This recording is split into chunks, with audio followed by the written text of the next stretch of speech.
নারী খুব অদ্ভুত শব্দ না? নারীকে যদি সবজি এনে দাও তরকারি বানিয়ে দিবে, নারীকে যদি ঘর দাও সংসার বানিয়ে দিবে, নারীকে যদি ভালোবাসা দাও তার পুরো জীবনটা দিয়ে দিতে পারবে। মোট কথা নারীকে যা দিবে তার দ্বিগুণ ফিরে পাবে, সেটা ভালোবাসা হোক কিংবা ঘৃণা। অদ্ভুত লাগলো না কথাগুলো? সত্যি করে বলবে তো, ঘরে যদি যাওয়ার পর দেখো মা নেই ঘরে, ঘরটা কি ঘর বলে মনে হয়? যদি বোনকে না দেখতে পারো তাহলে কি ঘরটাকে ভালো লাগে? যারা বাবা, সে যদি ঘরে ঢুকে তার রাজকুমারী মেয়েকে যদি দেখতে না পারে, ঘরটা ঘর বলে মনে হয় না, তাই না?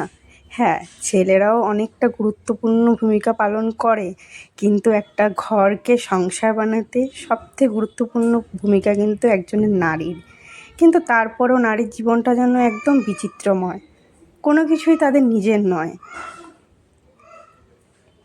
সব সময় সবার সাথে মানিয়ে গুছিয়ে নিতে নিতেই তার পুরো জীবনটা কেটে যায়।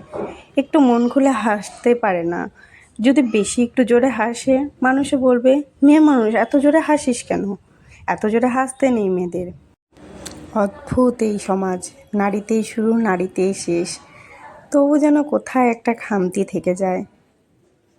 তার জন্য বলি বন্ধুরা, যখনই পারবে মন খুলে হাসবে, লোকের কথায় কান না দিয়ে নিজেকে নিয়ে একটু ভাববে, সারাদিনে 2টা মিনিট নিজের জন্য টাইম ব্যয় করবে, নিজেকে নিয়ে একটু ভাববে, মন খুলে হাসবে, দেখবে জীবনটা আরও বেশি সুন্দর হয়ে যাবে।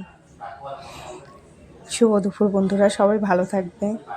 কথাগুলোতে যদি কারো খারাপ লাগে ক্ষমা করে দিবে।